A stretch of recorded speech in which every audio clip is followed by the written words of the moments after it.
Shatamanam Bhavati.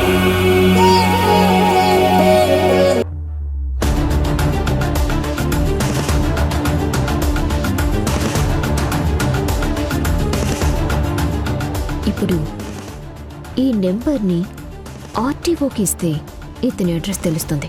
So ఇతనితో పాటు ఆ రోజు ఆటోలో ఇంకెవరున్నారో అక్కడ తెలుస్తుంది. చేసిన సాయానికి వాళ్ళకి థ్యాంక్స్ చెప్పాలి. అందుకే ఇంత ప్రాసెస్ చేస్తున్నాను. నెంబర్ ఇచ్చినందుకు చాలా థ్యాంక్స్ అండి. ఇదిగోండి, ఇది ఉంచండి. వద్దు మేడం. పర్లేదు, తీసుకోండి. Thanks madam.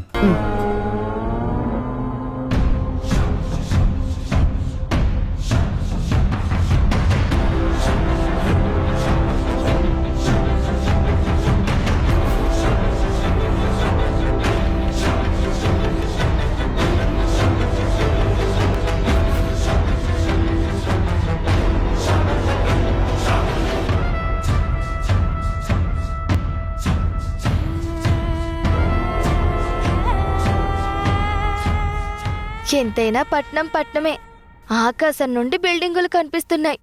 ఇక్కడ అన్ని సౌకర్యాలు ఉన్నాయి. అదే పల్లెటూరులో అయితే చుట్టూ పొలాలు, 2 అంతస్తులు దాటి ఇల్లు తప్ప ఇంకేమీ ఉండదు. ఈ సిటీ ఎంత బాగుందో. సిటీని చూపించమంటే మాత్రం మావయ్య చూపించటం లేదు.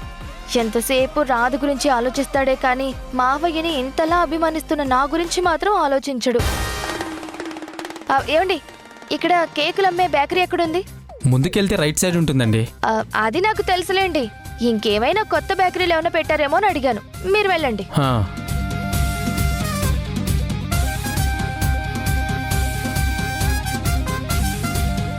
హలో సత్య, హైదరాబాద్ వెళ్ళావు కదా, ఎలా ఉంది? భాగ్యనగరానికేం భాగ్యంగానే ఉంది, కానీ మొత్తం మేమే చూడలేదు. అదేంటే అంత దూరం వెళ్ళి చార్మినార్ చూడకపోతే ఎలా? ఊర్లోకి వచ్చాక ఎలా తలెత్తుకుంటావు? నేను అదే మా మావయ్యని హాస్పిటల్లో అడిగాను, కానీ కుదరదు అని చెప్పాడు. ఏం చేయను చెప్పు? అందుకే కనిపించే 4 బిల్డింగులు చూస్తున్నాను. నువ్వే చూస్తున్నావంటే ఒంటరిగా బయటకొచ్చావా? అవును, నేనేమైనా చిన్నపిల్లనా తప్పిపోతాను అనుకోవడానికి? నీకు విషయం తెలుసా? నాకన్నీ తెలిసినట్టుగానే మాట్లాడుతున్నాను. ఈ ఊరికి నేను కొత్త అనే అనుమానం ఎవ్వరికీ రాదు. ఊరికి కొత్త అంటోందిరా, పద వెళ్దాం. పద.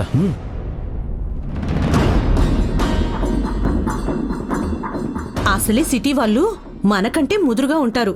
ఎందుకైనా మంచిది కొంచెం జాగ్రత్తగా ఉండు. నువ్వు ఈ సత్యభామని చాలా తక్కువ అంచనా వేస్తున్నావు. నేను మొదటిసారి సిటీకి వచ్చినట్టు అసలు ఎవరికైనా అనుమానం వచ్చేలా ఉంటే కదా నేను ఊరికి కొత్త అనుకోవడానికి.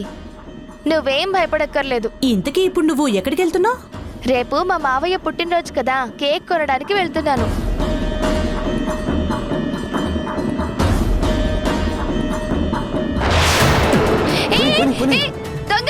హలో సత్య, హలో.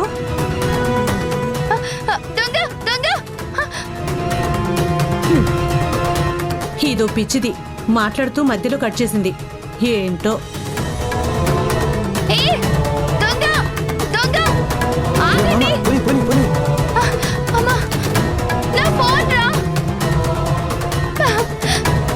చచ్చినోడా! అయ్యో అయ్యో, ఇప్పుడు ఎలా?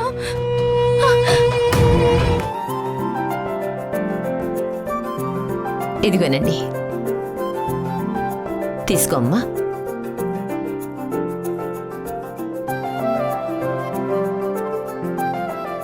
పిన్ని, అన్ని దానాల్లోకి మంచి దానం ఏంటి? ఎందుకమ్మా? అడిగిన దానికి సమాధానం చెప్పకుండా ఎందుకమ్మా అని మళ్ళీ ప్రశ్న వేస్తారేంటండి? అమ్మా రాధా, ఒకరికి డబ్బిచ్చావనుకో ఇంతేనా అనుకుంటారు. ఆస్తి ఇచ్చావనుకో ఇంకా ఉంటే బావుణ్ణు అనుకుంటారు. అదే అన్నం పెట్టావనుకో కడుపు నిండగానే చాలు అంటారు. 10 కాలాల పాటు చల్లగా ఉండమని దీవిస్తారు. అందుకేనమ్మా అన్ని దానాల్లోకి అన్నదానం గొప్పది అంటారు. అన్నం పరబ్రహ్మ స్వరూపం. అందుకే అన్నదానం చేయడం ఎంతో పుణ్యం. అయితే రేపొక 10 మందికి అన్నదానం చేయాలనుకుంటున్నాను పిన్ని. పొద్దున్న ఏర్పాటు చేస్తారా? అలాగేనమ్మా, తప్పకుండా చేస్తాను.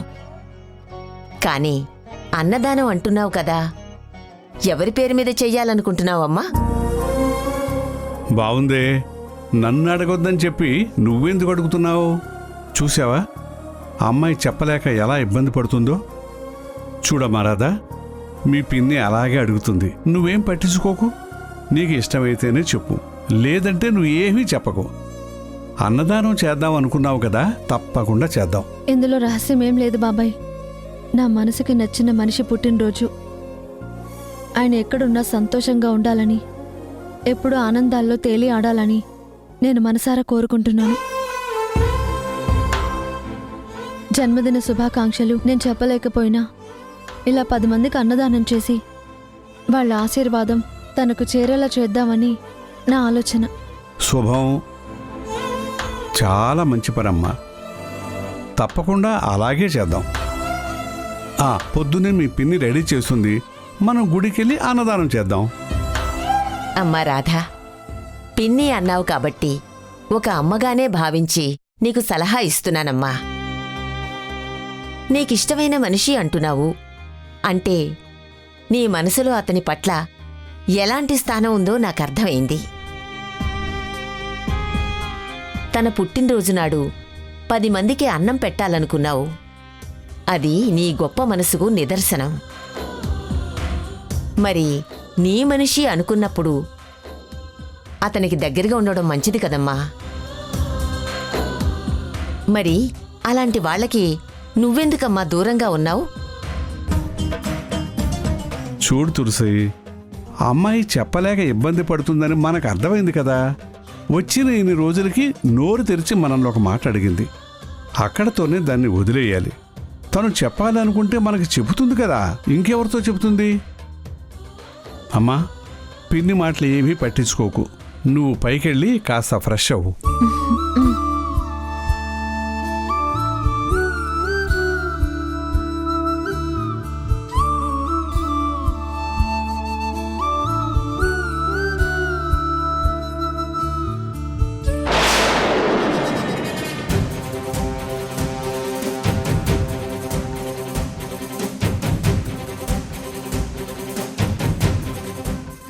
చూసావా రాధా, సత్య బయట కూర్చుంటానని చెప్పెళ్ళింది. తను ఇక్కడే ఉంటుంది అనుకున్నాను. ఎవరికి ఒక్క మాట కూడా చెప్పకుండా అలా ఎలా వెళ్ళిపోయిందో. మధ్యాహ్నం నుంచి సిటీ చూసొస్తానని నాతో చాలాసార్లు చెప్పారు బాబు. తర్వాత మీరు కుదరదన్నారు కదా. ఆ అమ్మాయి అదే బాధపడుతుంది. పొరపాటున తను ఒక్కరితే వెళ్ళిందేమో. ఇంతకుముందు తనెప్పుడు సిటీకి రాలేదని చెప్పింది కదా. అలాంటిది తెలియని ప్రదేశానికి ఒక్కతే ఎలా వెళ్తుంది? పైగా సత్య అమాయకురాలని అందరికీ తెలుసు కదా. అదే కదా నా భయం. సత్యకి ఊహ తెలిసినప్పటి నుంచి మా ఊరి పొలిమేర కూడా దాటలేదు. ఆ ఊర్లోనే ఉండేది.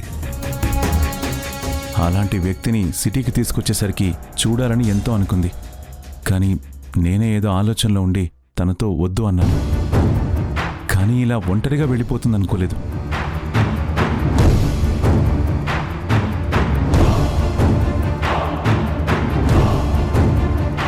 మీరు అనవసరంగా భయపడకండి మురారి గారు. సత్య అమాయకురాలైనా చిన్నపిల్ల అయితే కాదు కదా. ఇక్కడే దగ్గరగా ఈ వీధి చివరి వరకు వెళ్ళుంటుంది. వచ్చేస్తుందిలేండి. లేదు రాదా, తన చేతిలో ఫోన్ ఉండి తనతో మాట్లాడితే నేను కూడా ఇంతలా భయపడేవాణ్ణి కాదు. కానీ ఇప్పుడు ఫోన్ కూడా పనిచేయట్లేదు.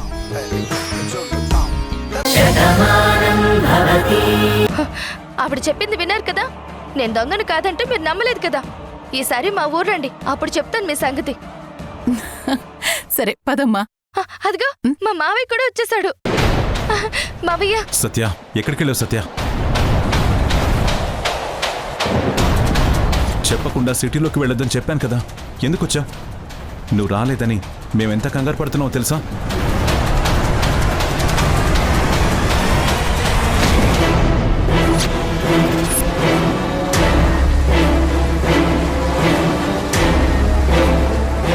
తనేమీ అనకండి. ఫోన్ పోయిందట. అడ్రస్ కూడా మర్చిపోయి దారి తప్పిపోయింది. మీ గురించి తను కంగారు పడుతోంది.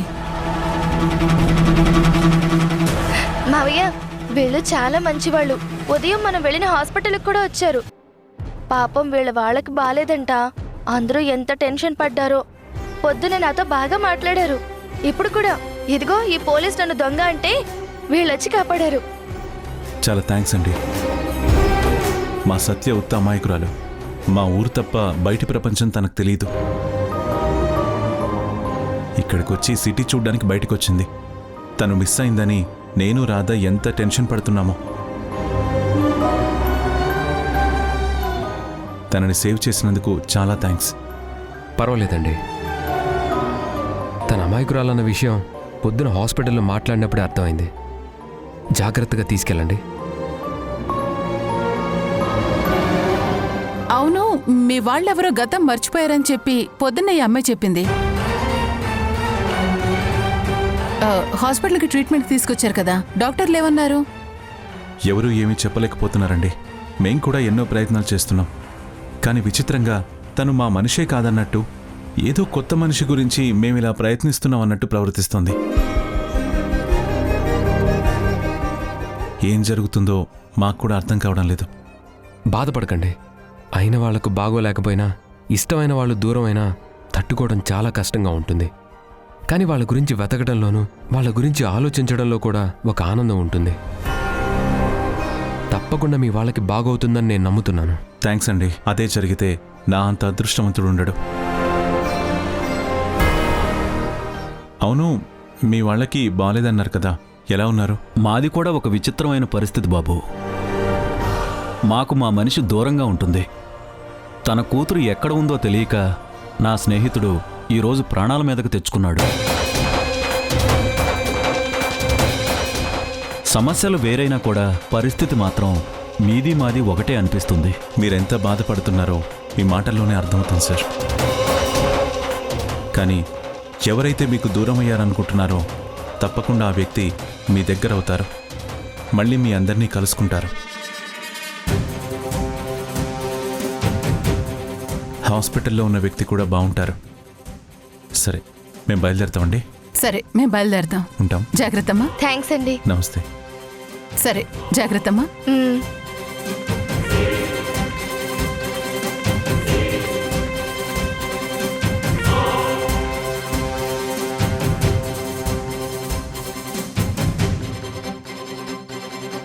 Sir, sorry sir.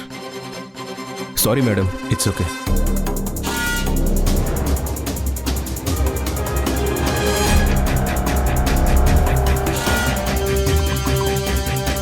సత్య, ఎక్కడికి వెళ్ళిపోయావు?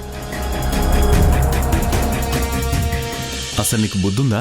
ఇదేమైనా మన ఊరు అనుకున్నావా? నువ్వు ఎక్కడికి వెళ్ళినా తిరిగి ఇంటికి వచ్చేయడానికి, ఒకవేళ తప్పిపోతే ఎవరైనా చూసి తీసుకురావడానికి.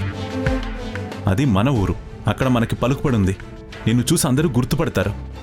భువనేశ్వరమ్మ మనవరాలని గౌరవంగా ఇంటికి తీసుకొస్తారు. కానీ ఇది పట్నం. ఇక్కడ మనం ఎవరమో ఎవరికీ తెలీదు. ఎలాంటి మనుషులుంటారో తెలీదు. అలాంటి చోట ఎవరికీ చెప్పకుండా ఒంటరిగా వెళ్తావా?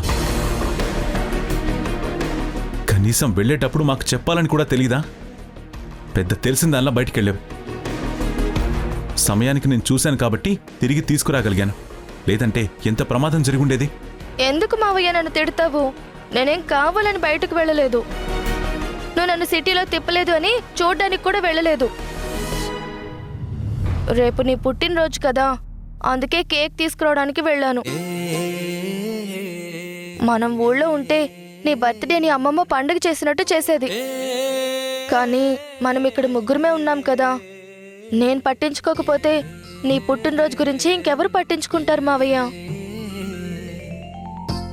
అందుకే కేక్ కొందామని వెళ్ళాను. అలా వెళ్తూ ఉంటే బేకరీ ఎక్కడా కనిపించలేదు. ఒకరిని అడిగితే ఆ చివరికి వెళ్తే ఉంది అన్నారు. ఇంతలో నా ఫ్రెండ్తో ఫోన్ మాట్లాడుతూ వెళ్తూ ఉంటే ఆ దొంగ సచ్చినోడు నా ఫోన్ కొట్టేశాడు.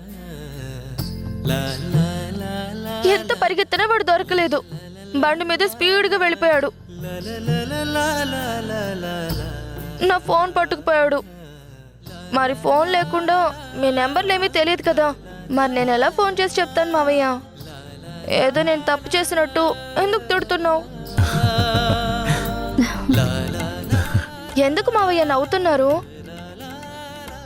చూడు, టైం 12 అయింది. సరిగ్గా ఈ టైంకి నీతో కేక్ కోయించాలనుకున్నాను, కానీ కేక్ కొనడానికి అవ్వలేదు. ఆ దొంగోడు ఎక్కడున్నా వాడి కాళ్ళు చేతులు పడిపోయి పురుగులు పడి చేస్తాడు. నన్ను ఎంతలా ఏడ్పించాడు, నీతో తిట్లు తినిపించాడు. వాడు బాగుపడతాడా చెప్పు? ఫోన్ పట్టుకుపోతే పట్టుకుపోయాడు, కనీసం నేను కేక్ కూడా కొనకుండా చేశాడు. వాడికి మామూలు చావు రాదు మావయ్య. సర్లే, అయిందేదో అయిపోయింది. అయినా ఇప్పుడు నేను పుట్టినరోజు చేసుకునే మూడ్లో ఉన్నానా? నువ్వు ఎక్కడికి వెళ్ళిపోయావా అని భయపడ్డాను. నేను వెతికి తీసుకురాగలిగాను, అది చాలు నాకు. ఇక నువ్వు దేని గురించి బాధపడకు, సరేనా? చూడు, మీ మావయ్య గురించి నువ్వెంతలా ఆలోచిస్తావో నాకు తెలీదు. కేక్ లేదని నువ్వేం బాధపడకు. ఇప్పుడు మీ మావయ్య కేక్ కట్ చేస్తారు. ఎలా కట్ చేస్తాడు? నేనేం కేక్ తీసుకురాలేదు కదా. ఈ అమ్మాయి ఇందాకే కేక్ తీసుకొచ్చి లోపల పెట్టిందమ్మా. ఉండండి, తీసుకొస్తాను.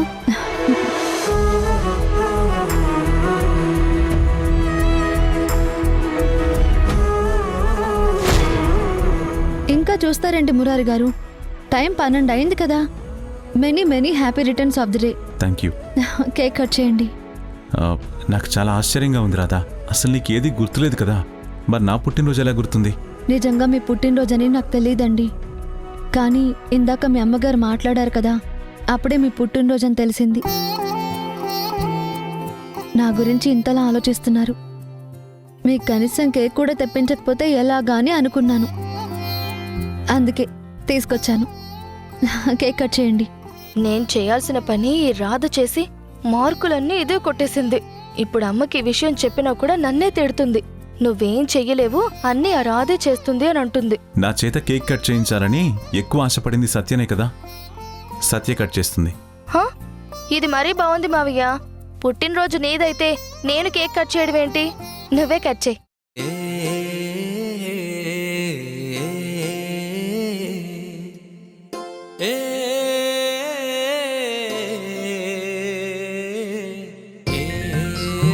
Happy birthday to you. Happy birthday మావయ్య.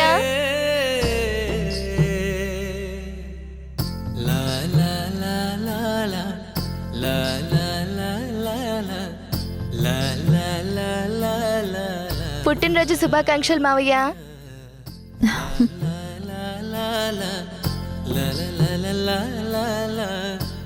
Many happy returns of the day.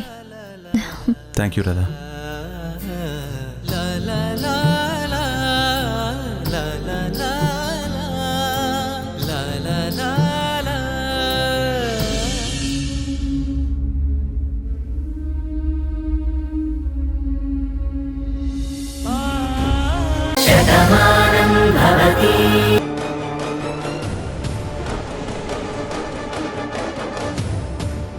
నువ్వంటే నా కొడుక్కి ఎంత ప్రాణమో నాకు తెలుసు.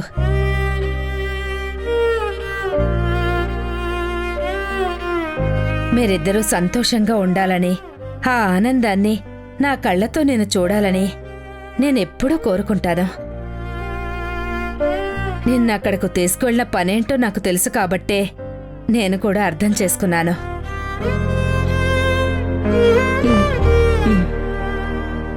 వాడు మాకు దూరంగా ఉన్నా వాణ్ణి దూరం చేసుకునే ఉద్దేశం మాకెవరికీ ఉండదు కదా. అందుకే పుట్టినరోజు నాడు కేక్ అది కట్ చేయించి ఏర్పాట్లు చేయించాను.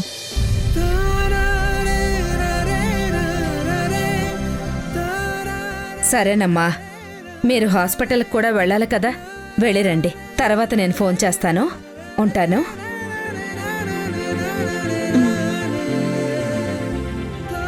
అత్తయ్య, పుట్టినరోజు నాడు మురారిని చూశానని ఆనందం మీకుంది కదా. ఎంతైనా జయ మంచి పని చేసింది. నేనెప్పుడూ మంచి ఏర్పాట్లే చేస్తాను. నా తమ్ముణ్ణి నా కూతుర్ని కలపడానికి మీ ఎవ్వరి ఊహకి అందని ఏర్పాటు చేశాను. జరగబోయే అనర్థమేంటో నాకు తెలుసు. జరిగే ఒక బాధ మాత్రమే మీకు తెలుస్తుంది.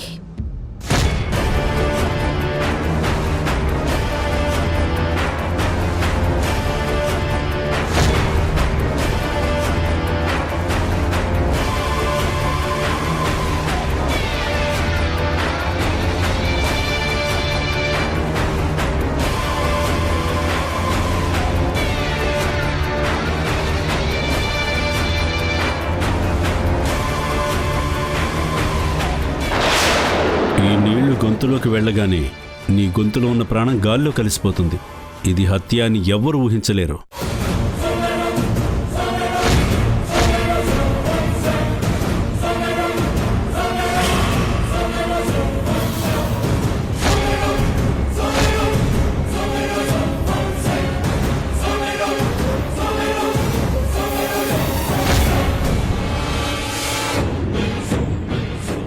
సత్య, నాకు బాగా దాహంగా ఉంది. నేను తాగాక మిగిలిన నీళ్లు నువ్వు తాగుదువు గాని. పిచ్చి సత్య, అవి నీళ్లు కాదు, విషం. నువ్వు తాగకూడదు. ఈ విషం కల్పించింది మీ అమ్మే. ఈ టాబ్లెట్స్ వేసుకుని నీకు ఇచ్చేస్తాను. చెప్పాను కదా, నేను తాగాక నీకు ఇస్తాను. అప్పుడు నువ్వు టాబ్లెట్స్ వేసుకో. తనను చంపమని మీ అమ్మ నాకు డబ్బులు ఇచ్చింది. అలాంటిది నువ్వు చేస్తానంటావేంటి? ఇదే జరిగితే అక్కడ మీ అమ్మ గుండె ఆగిపోతుంది. ఇప్పుడు ఏం చేయాలి? ఎలా ఆపాలి?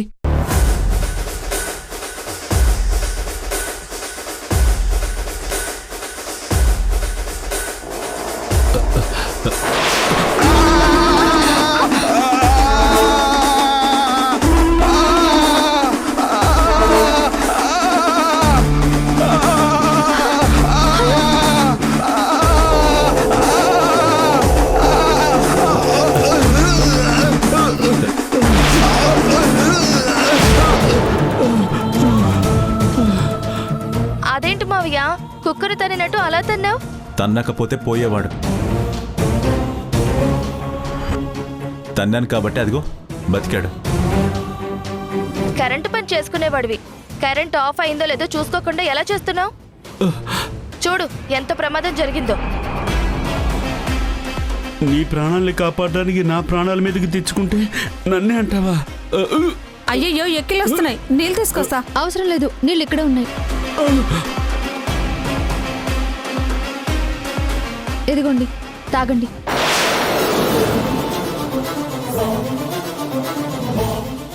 ఏంటి తాగేది? ఈ నీళ్లు తాగితే పోకుండా ఆగిన ప్రాణం పైకి పోతుంది.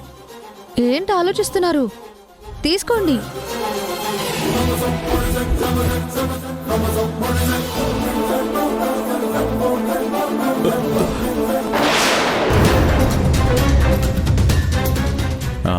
నువ్వు వెళ్ళి ఇంకో గ్లాస్ తీసుకురాపో.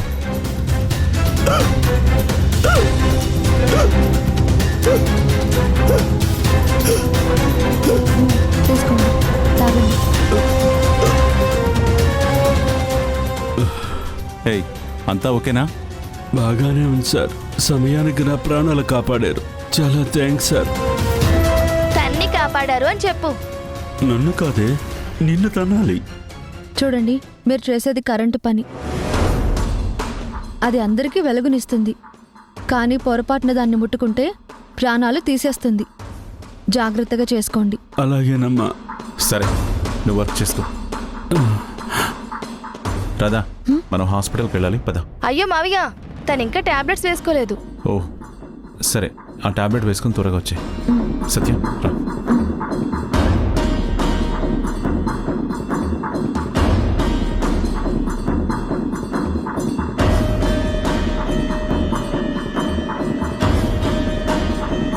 అమ్మో, ఈ నీళ్లు తాగుంటే నా ప్రాణం ఇక్కడే పోయేది. బ్రతికాను రా దేవుడా.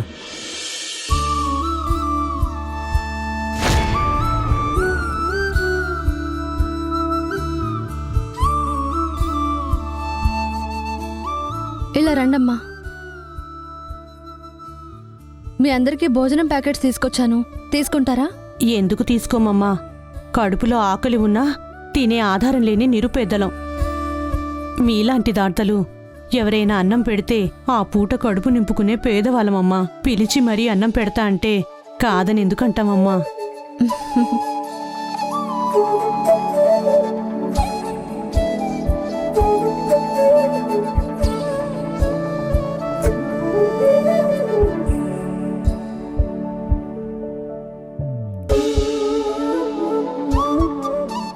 ఈరోజు మీ పుట్టినరోజా అమ్మా? అందరికీ అన్నదానం చేస్తున్నారు? నా పుట్టినరోజు కాదు, నాకెంతో ఇష్టమైన వ్యక్తి పుట్టినరోజు. తన పుట్టినరోజుని వాళ్ళు ఊళ్ళో ఒక పండగలా చేస్తారు. ఆ సంతోషాన్ని పంచుకోవడానికి నేను అక్కడ లేను కదా, అందుకే దూరం నుంచి ఆయనకి ఇలా శుభాకాంక్షలు చెప్తున్నాను. మీకిష్టమైన మనిషి పుట్టినరోజని మా పేదలకి అన్నదానం చేశావా అమ్మా? 10 కాలాల పాటు మీరు చల్లగా ఉండండి. మీ ఆశీర్వాదం నాకు కాదండి, చెప్పాను కదా, పుట్టినరోజు జరుపుకుంటున్న ఆ మనిషికే చెందుతాయి. తప్పకుండా ఆ మనిషికి చెందుతాయమ్మా. అమ్మలా అన్నం పెట్టావు కదా, నీకు కూడా మంచి జరగాలని మేము కోరుకుంటున్నాం. అవును, మీరందరూ ఇలా ఫుట్పాత్ మీద ఉన్నారేంటి? అనాథలమమ్మా, మాకంటూ ఎవరూ లేరు. ఉండడానికి గూడు, తినడానికి తిండి కూడా లేదు. ఎక్కడ పడితే అక్కడ ఉంటాం. మీలాంటి ధర్మాత్ములొచ్చి అన్నం పెడితే ఆ పూట కడుపు నింపుకుంటామమ్మా. మీరందరూ ఇలా బాధపడాల్సిన అవసరం లేదు. నాకు తెలిసిన ఒక అనాథాశ్రమం ఉంది, వాళ్ళకి నేను ఫోన్ చేసి చెప్తాను. మీరందరూ అక్కడికి వెళ్ళండి. ఉండడానికి వసతి, బట్టలు, తిండి అన్నీ వాళ్ళే చూసుకుంటారు. వెళ్తారా? అమ్మ, దేవతలాగే వచ్చావు, మాకు దారి చూపిస్తామంటున్నావు. ఈ రుణం ఈ జన్మలో మేం తీర్చుకోలేమమ్మా. తప్పకుండా వెళ్తామమ్మా. అలాగే, మీరు భోంచేయండి, నేను సాయంత్రం వచ్చి తీసుకెళ్తాను.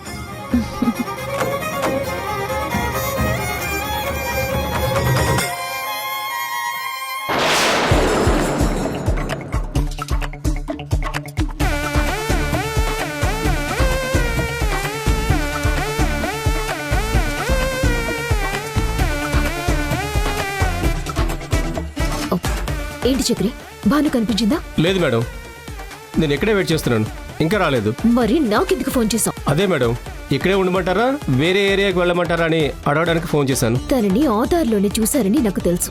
అట్టి వస్తుందన్న నమ్మకంతో నేను మిమ్మల్ని అక్కడే ఉండమన్నాను. ఆ భాను ఎక్కడుంటుందో తెలిస్తే అదే ప్లేస్కి వెళ్ళమని చెప్పేదాన్ని కదా. ఇంకో ప్లేస్లో ఉంటుందని నాకెలా తెలుస్తుంది?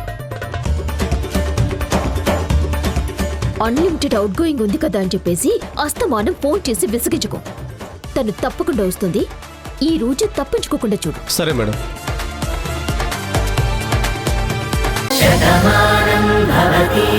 ప్లీజ్.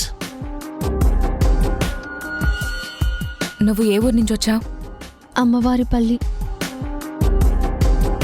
ఆ ఊర్లో నువ్వు ఎవరి దగ్గర ఉంటున్నావు? భువనేశ్వరి గారి ఇంట్లో ఉంటున్నాను.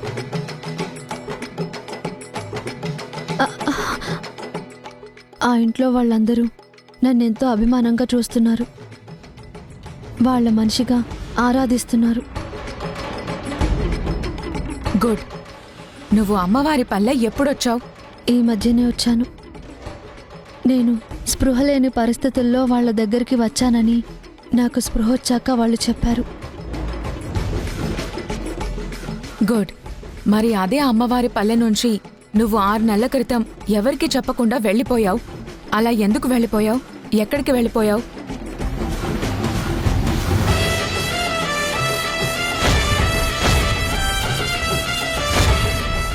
మాట్లాడమ్మా, నేనే అడుగుతున్నాను. 6 నెలల క్రితం నువ్వు ఆ ఇంటి నుంచి వెళ్ళిపోయావు. నిన్ను ఎంతగానో అభిమానించే మనుషుల్ని, నువ్వు ఎంతగానో ఇష్టపడే కుటుంబాన్ని నువ్వు వదిలేసి వెళ్ళిపోయావు. దానికి కారణమేంటి?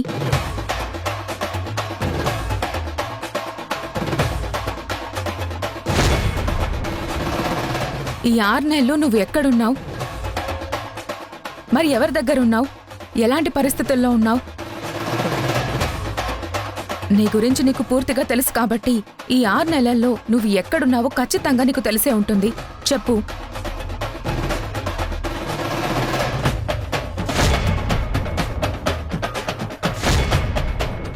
సరేనమ్మా, ఇంకొంచెం వెనక్కి వెళ్దాం. చిన్నప్పుడు నువ్వెక్కడ పెరిగావు? నీ పేరేంటి?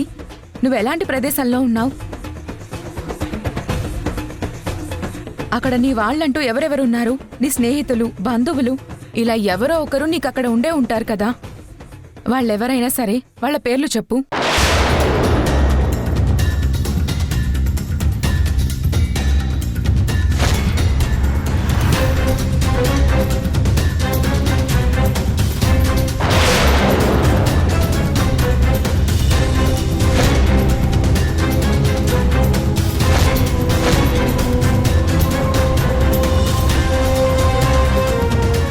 నాకేం గుర్తు రావడం లేదు.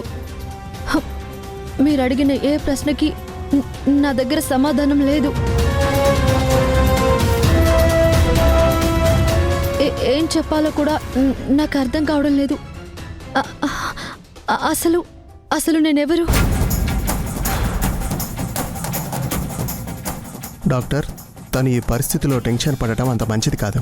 మీరు క్వశ్చన్ చేయడం ఆపండి ప్లీజ్.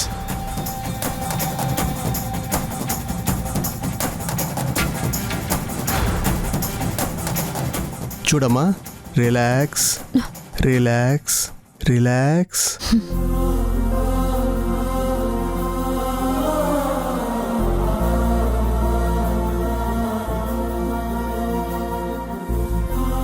మురారి, ఏంటి డాక్టర్, అసలు నా రాత విషయంలో ఏం జరుగుతుంది? తను మాకు కనిపించిన దగ్గర నుంచి ప్రతి విషయం చెప్తోంది, కానీ 6 నెలల ముందు ఏం జరిగింది అంటే మాత్రం ఒక్క మాట కూడా చెప్పడం లేదు. నాకు చాలా భయంగా ఉంది డాక్టర్. అసలు తన పొజిషన్ ఏంటి? మురారి, రాధ కండిషన్ కంట్రోల్లో లేదు. కొన్నాళ్ల పాటు తప్పకుండా తనని మెడికల్ అబ్జర్వేషన్లోనే ఉంచాలి. కాకపోతే ఇంత బాధలో కూడా ఒకే ఒక హోప్ ఉంది. తనకి గతం గుర్తొచ్చే మార్గం నాకు తెలుస్తుంది. ఏంటి డాక్టర్ అదే? ఏంటో నాకు చెప్పండి. ఇంకా ఎక్కడికైనా తీసుకెళ్ళమంటారా? ఏ దేశానికైనా తీసుకెళ్ళమంటారా? లేకపోతే ఇంకా ఏదైనా పెద్ద డాక్టర్ని పిలవమంటారా? చెప్పండి, ఏం చేయమన్నా చేస్తాను. నా రాధకి తన గతం గుర్తు రావాలి. మా ప్రేమ గురించి తనకి తెలియాలి. ఇప్పుడు తనున్న పరిస్థితి గురించి తనకు తెలియాలి. అసలు ఏం జరిగిందో తనకు తెలియాలి. అందుకోసం నేను ఏమైనా చేస్తాను. చెప్పండి డాక్టర్. కంట్రోల్ మిస్టర్ మురారి, మీ బాధ నేను అర్థం చేసుకుంటాను. ప్రపంచంలో ఏ డాక్టర్ వచ్చినా కొన్నాళ్లు మందులతోనే నయం చేయాలి అనుకుంటారు. ఎందుకంటే తనిప్పుడు ప్రెగ్నెంట్. ముందు ఈ విషయం తనకు తెలియాలి. ఎక్కువ రోజులు తన దగ్గర నుంచి నిజాన్ని దాచలేము. ఎందుకంటే తన గర్భంలో ఇంకో జీవం ప్రాణం పోసుకుంటుంది. అది ఈ రోజు కాకపోయినా రేపైనా తనకు ఆ నిజం తెలుస్తుంది. ముందు తనని మానసికంగా ప్రిపేర్ చేసి అప్పుడు తను ప్రెగ్నెంట్ అన్న నిజాన్ని తనకు తెలియజేయాలి. ఆ తర్వాత డెలివరీ టైంలో బాడీలో హార్మోన్స్ వల్ల మైండ్ సెట్లో కూడా చేంజ్ వస్తుంది. అలాంటప్పుడు తన గతం మొత్తం గుర్తొచ్చే అవకాశాలు 99% ఉన్నాయి. అందుకనైనా అంత తొందరగా తన మైండ్ సెట్ని కంట్రోల్ చేసి తను ప్రెగ్నెంట్ అన్న విషయం చెప్పండి. ఈ 9 నెలలు తనని చాలా జాగ్రత్తగా కంటికి రెప్పలా చూసుకోండి. తప్పకుండా డెలివరీ టైంలో తన గతం తనకి గుర్తొస్తుందని ఒకే ఒక్క హోప్ ఉంది.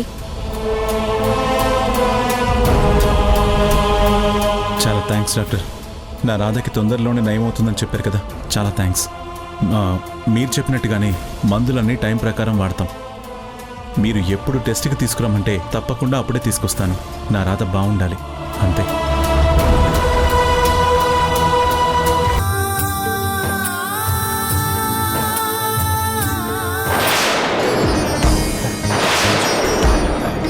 మావయ్య, ఏం చేసైనా సరే భానుని తిరిగి తీసుకొచ్చే బాధ్యత నాది.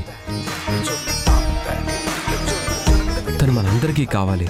తన కోసం అందరం బాధపడుతున్నాం. కానీ మీరు కూడా బెంగపడి ఆరోగ్యాన్ని పాడు చేసుకుంటే మేము ఎలా తట్టుకుంటాం? దయచేసి అర్థం చేసుకోండి. ఆయనకు ఆపరేషన్ అయిపోయినట్టుంది. వాళ్ళంతా దగ్గరే ఉన్నట్టున్నారు. పాపం, నిన్న వాళ్ళెవరూ కనిపించక నాతో మాట్లాడారు. పోనీలే, తన వాళ్ళంతా తనతోనే ఉన్నారు కదా.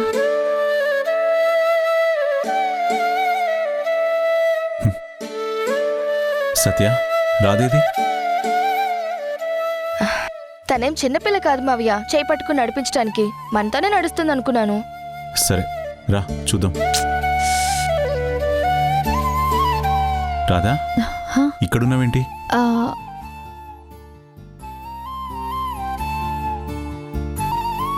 మావయ్య, వాళ్ళు మనకి తెలిసిన వాళ్లే. ఆయనకి నిన్న ఆపరేషన్ జరిగింది. నిన్న రాత్రి కూడా నన్ను పోలీసులు పట్టుకుంటే వాళ్లే కాపాడారు కదా. ఒకసారి వెళ్ళి పలకరించొద్దాం. వద్దు సత్య. అదేంటి మావయ్య, ఒకసారి పలకరించొద్దాం. వద్దు సత్య. నిన్నే ఆయనకు ఆపరేషన్ జరిగిందని నువ్వే చెప్తున్నావు కదా. వాళ్ళంతా తన చుట్టూ ఉన్నారు. ఇప్పుడు మనం వెళ్ళి పలకరిస్తే ఏం జరిగింది, ఎలా జరిగింది అని అడగాలి. మళ్ళీ వాళ్ళ బాధను గుర్తు చేసిన వాళ్ళమవుతాం. మనతో చెప్పడానికి జరిగింది మొత్తం వాళ్ళు తలుచుకుంటారు. అయినా వాళ్ళకి ఆరోగ్యం బాగాలేకపోతే వాళ్ళని ఇష్టపడే వాళ్ళకి అది ఎంత కష్టంగా ఉంటుందో నాకు తెలుసు. మనం పలకరిస్తున్నామని మనం అనుకుంటాం, కానీ జరిగిందంతా వివరిస్తూ వాళ్ళు ఎంత బాధపడతారో అర్థం చేసుకోగలం. అయినా వాళ్ళంతా చుట్టుపక్కలే ఉన్నారు కదా, మనం వెళదాం పదా. మీరు చెప్పింది నిజమే మురారి గారు. నిన్ను ఆపరేషన్ థియేటర్ దగ్గరికి తీసుకెళ్తున్నప్పుడు వాళ్ళెవరూ వచ్చినట్టు లేరు. ఆయన ఒక్కరే ఉన్నారు. నన్ను చూసి ఏదో మాట్లాడాలని ప్రయత్నించారు. ఆయన చూస్తుంటే ఎందుకో నాకు ఆందోళనగా ఉంది. వెళ్ళి నేను ధైర్యం చెప్పాను, ఏం కాదని చెప్పాను. నేనన్న మాటలు ఆయనకి ఎంత ధైర్యాన్ని ఇచ్చాయో తెలియదు. ఆయన కళ్ళల్లో మాత్రం ఒక ఆనందం కనిపించింది. చెప్పాను కదా, మన అనుకున్న మనసారా ఇష్టపడిన వాళ్ళకి చిన్న కష్టం వచ్చినా తట్టుకోవడం చాలా కష్టంగా ఉంటుంది. అలాంటప్పుడు ఎవరు ఓదార్పుగా మాట్లాడినా అది కొండంత ధైర్యాన్ని ఇస్తుంది.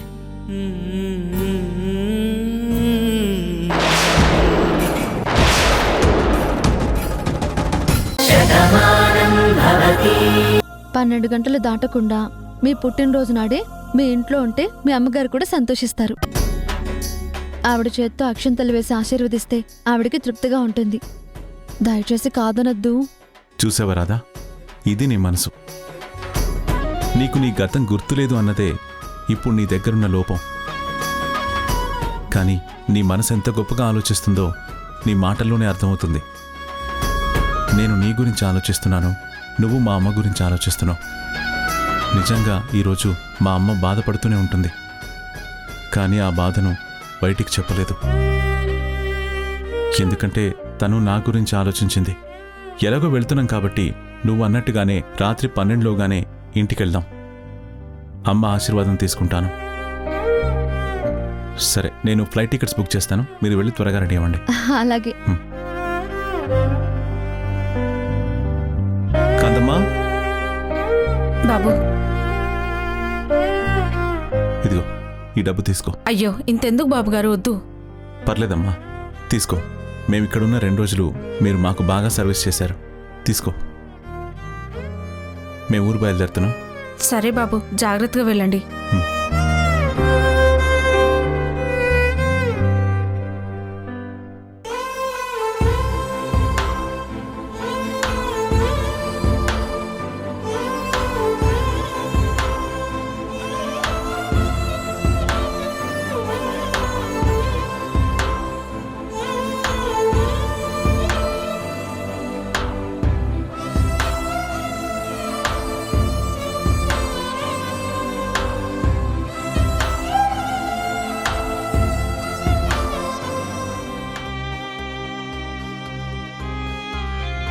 రాధా,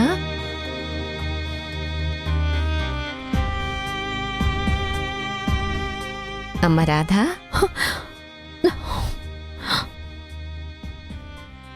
ఆ అబ్బాయి పేరేంటమ్మా?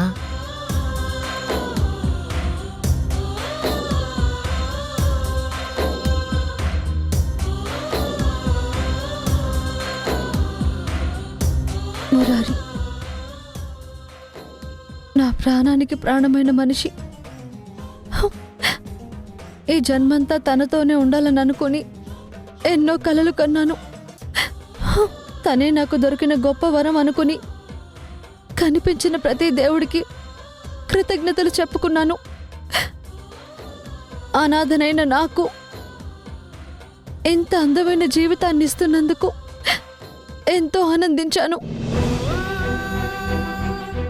కానీ నేను కన్న కలలన్నీ కేవలం కలలుగానే మిగిలిపోతాయని, చివరికి కన్నీళ్లతోనే సావాసం చేయాల్సి వస్తుందని కలలో కూడా అనుకోలేదు. మంచివాళ్లకే ఆ దేవుడెందుకు కష్టాలు పెడతాడమ్మా. నమ్మిన వాళ్లకే కష్టాలు కల్పిస్తాడు. ఏదైతే నాకిచ్చావో అని కృతజ్ఞతలు చెప్పుకున్నావో అది నీకు దూరం చేసి నిన్ను బాధ పెట్టాడు.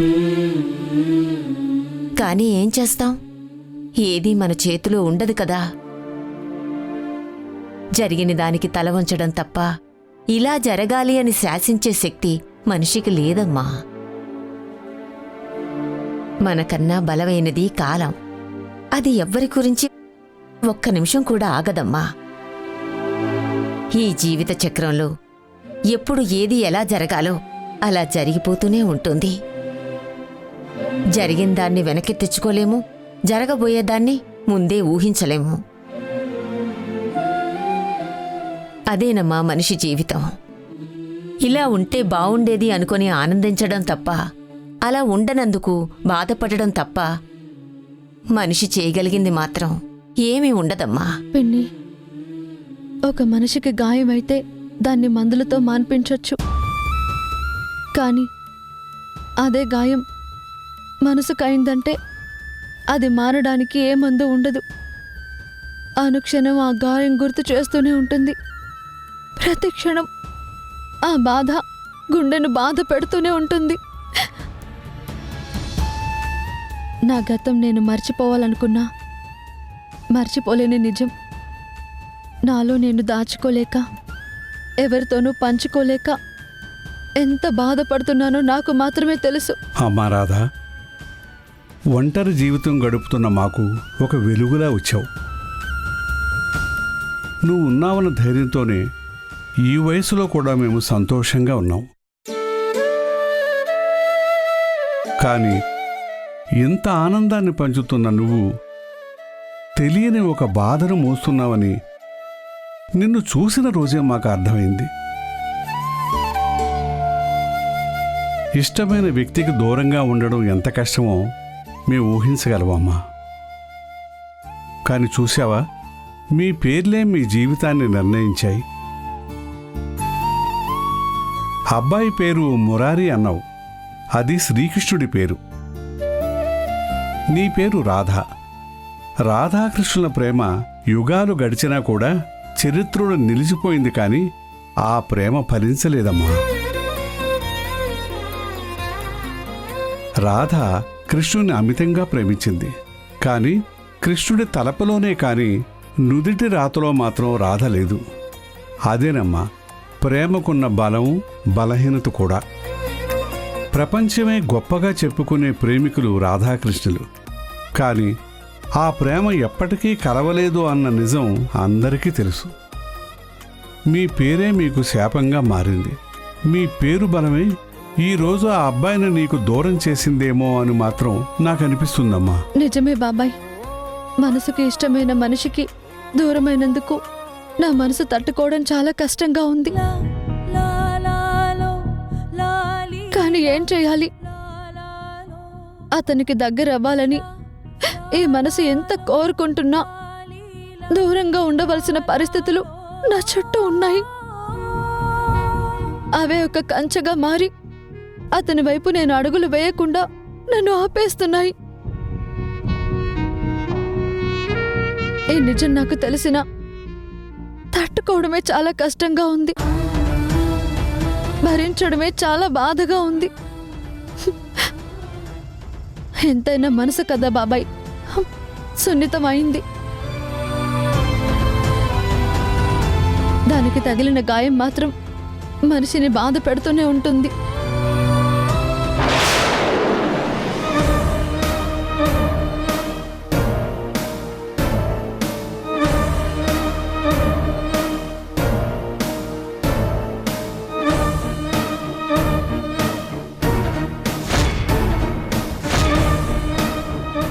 మేడం, ఇదే మేడం ఇల్లు, రండి.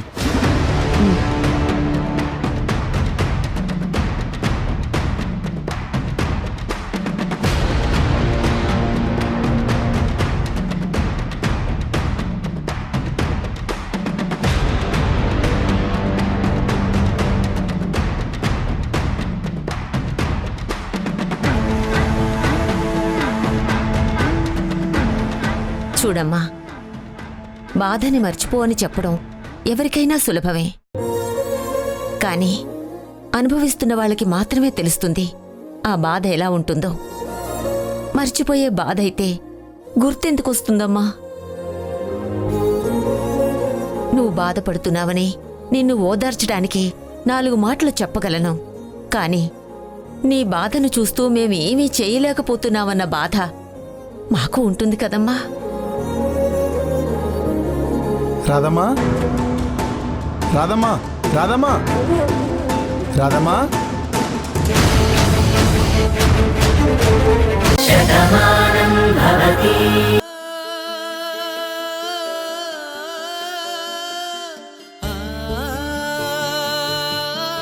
టైం కల్లా తీసుకొస్తున్నాను, ఏర్పాట్లు చేసుకోమని ఫోన్ చేసి చెప్పాను. నీ గురించి తను ఎంత గొప్పగా ఆలోచిస్తుందో ఇప్పటికైనా అర్థమైందా? తను చెప్పాకే ఈ ఏర్పాట్లన్నీ చేశాం. ఇప్పుడు నీ పుట్టినరోజు అంగరంగ వైభవంగా జరుగుతుంది.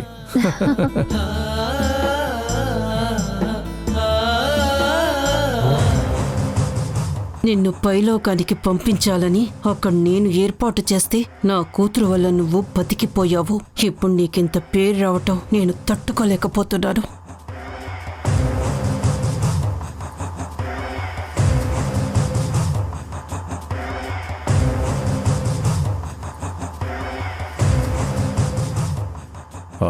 ఇంట్లో ఉన్నవాడు ఇంకాసేపట్లో దొరికిపోతాడు. వాడు ఎవడు ఏంటని ఎంక్వైరీ చేస్తారు. వాడి చేతిలో బాంబులు కనపడతాయి. అదే బాంబు వాడి చేతిలో పెట్టి నిజం చెప్పకపోతే పేలిపోతామని చెప్తారు. వాడు ప్రాణాలకు భయపడి ఇదంతా మీరే చేశారని వాడు మీ పేరు చెప్పేస్తాడు. తెల్లారేసరికి ఇల్లు పేలిపోవడం కాదు, మీ ఫోటోకి దండ పడిపోవడం ఖాయం.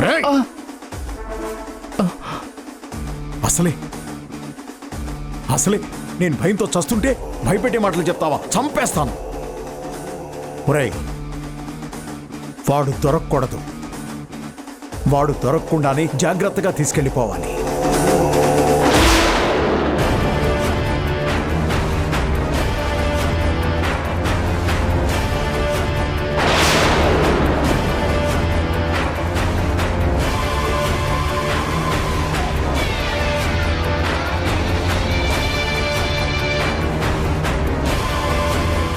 ఏయ్, ఎవరు నువ్వు?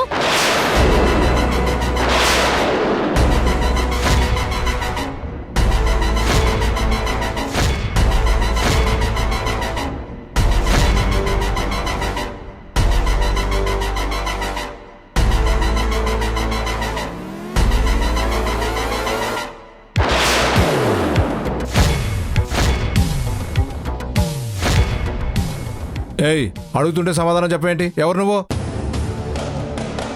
రై రారా. రేయ్, నువ్వు ఇక్కడే ఉండు. ఎరా, ఇంతకుముందు నేను ఈ ఊర్లో ఎక్కడ చూడలేదు. అయినా అర్ధరాత్రి ఇక్కడున్నావేంటి? దేనికోసం వచ్చావు? దొంగతనానికా? క్షమించండి బాబు, నేను దొంగని కాదు. నేను నేను నేను కాపలా వాళ్ళు గేటు దగ్గరే ఉన్నారు కదా, అయినా సరే నువ్వు లోపలికి వచ్చావంటే ఎలా వచ్చావు? ఎలా వచ్చావని మర్యాదగా అడిగితే ఎందుకు చెప్తాడు? స్తంభానికి కట్టి కొరడాతో ఒళ్ళు వలిచేస్తే వాడే నిజం చెప్తాడు. ఇంకా చూస్తారేంటి? వెళ్ళి కట్టేయండి వాణ్ణి. అమ్మా, ఒక్క నిమిషం.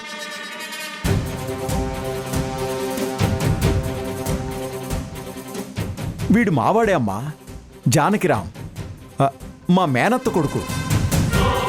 ఈ ఊరొస్తున్నానంటే రమ్మని చెప్పాను. బస్సు బాగా లేట్ అయినట్టుంది. వీడు ఇంకా రాలేదేంటా అని వెతుక్కుంటూ వస్తున్నాను. ఇదిగో ఇక్కడ కనిపించాడు. మీ చుట్టం అంటున్నావు కదా, మరి మీ ఇల్లు తెలియకుండా ఎలా ఉంటుంది? మా ఇంట్లోకి ఎందుకు వచ్చినట్టు? అదే మురారి, ఇంతకుముందు ఎప్పుడూ రాలేదు. మీ ఇల్లు ఎక్కడో చెప్పు, నేనే వస్తానన్నాడు. చెప్పాను. మా వీధిలోకి రాగానే కుడివైపు 3వ ఇల్లని చెప్పాను. వీడు ఆ వీధిలోకి బదులు ఈ వీధిలోకి వచ్చినట్టున్నాడు. ఇది కూడా 3వ ఇల్లే కాబట్టి ఈ ఇంట్లోకి వచ్చినట్టున్నాడు.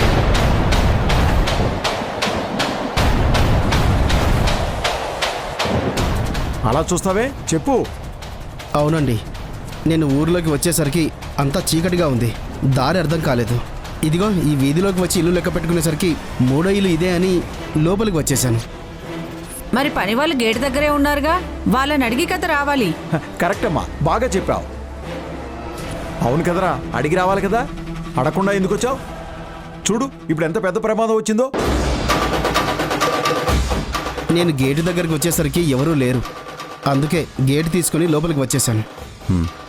రే రంగా.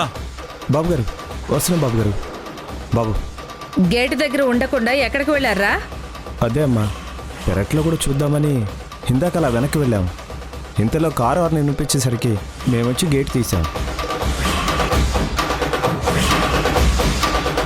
అదండి సంగతి. అందుకని కనిపించలేదు. ఇప్పుడు వీడు మావాడని అర్థమైంది కదా. మీరందరూ ప్రశాంతంగా ఉండండి. అయినా దేవాలయం లాంటి మీ ఇంట్లోకి ఏ దొంగ వస్తాడమ్మా? ఊరు మొత్తం మీ ఇంటికి కాపలా ఉంది కదా.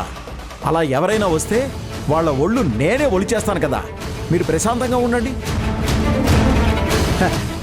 Murari, happy birthday to you. మొత్తానికి మా వాడి వల్ల నీకు పుట్టినరోజు విషయం చెప్పే అవకాశం నాకు వచ్చింది. అమ్మా, ఇప్పటికే ఆలస్యమైంది. వస్తామమ్మా. రారా. ఆగు Rudrappa.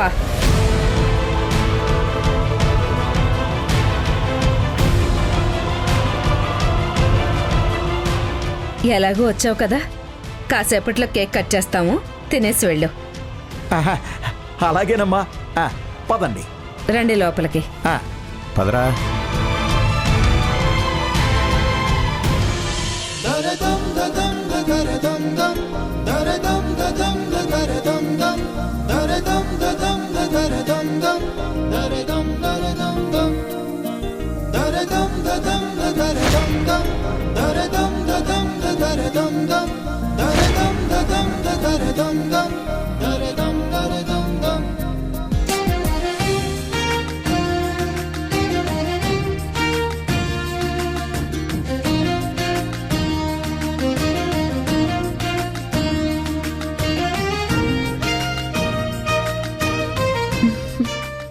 Thank you.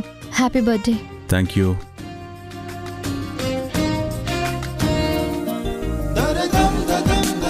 Happy birthday మావయ్య.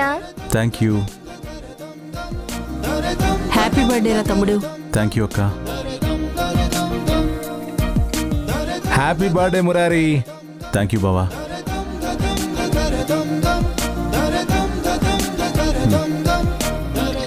హ్యాపీ బర్త్డే మురారి బాబు. Thank you. తీసుకోరా. హ్యాపీ బర్త్డే మురారి గారు. Thank you. జ్యోతి రా. పుట్టినరోజు శుభాకాంక్షలు బాబు. థ్యాంక్స్ జ్యోతి. మాకు ఇక సెలవు ఇప్పించండి. పదరా వెళ్దాం.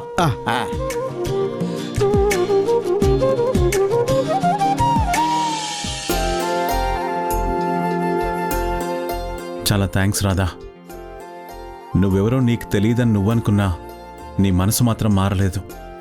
మా గురించి నువ్వు ఎంత గొప్పగా ఆలోచిస్తావో చెప్పడానికి ఇదే నిదర్శనం.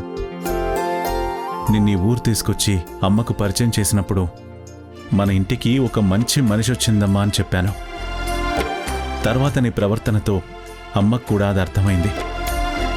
కాబట్టి మన పెళ్లి చేయాలనుకుంది.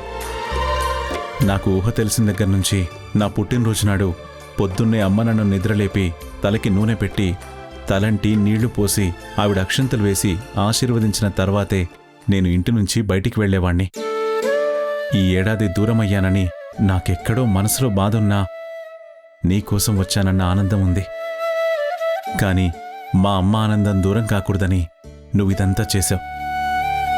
నన్ను ఇంత కేర్గా చూస్తున్నావని చెప్పడానికి, నా కుటుంబంలో నీ వల్ల ఇంత సంతోషం ఉంటుంది అనడానికి ఇంతకన్నా నిదర్శనం ఏముంటుంది? చాలా థ్యాంక్స్ రాధా. నేను ఫలానా అని మీరందరూ చెప్తున్నారు. నేనేంటో తెలుసుకునే ప్రయత్నంలో నేనున్నాను. కానీ నా గురించి మీరందరూ చూపిస్తున్న ఆదరాభిమానాన్ని చూశాక నా వల్ల మీలో ఎవరు బాధపడినా అది నాకు కష్టంగా ఉంటుంది. అందుకే స్వతంత్రం తీసుకుని ఫ్లైట్లో వద్దామని చెప్పాను. ఈ ఏర్పాట్లు చేయమని వీళ్ళకి చెప్పాను.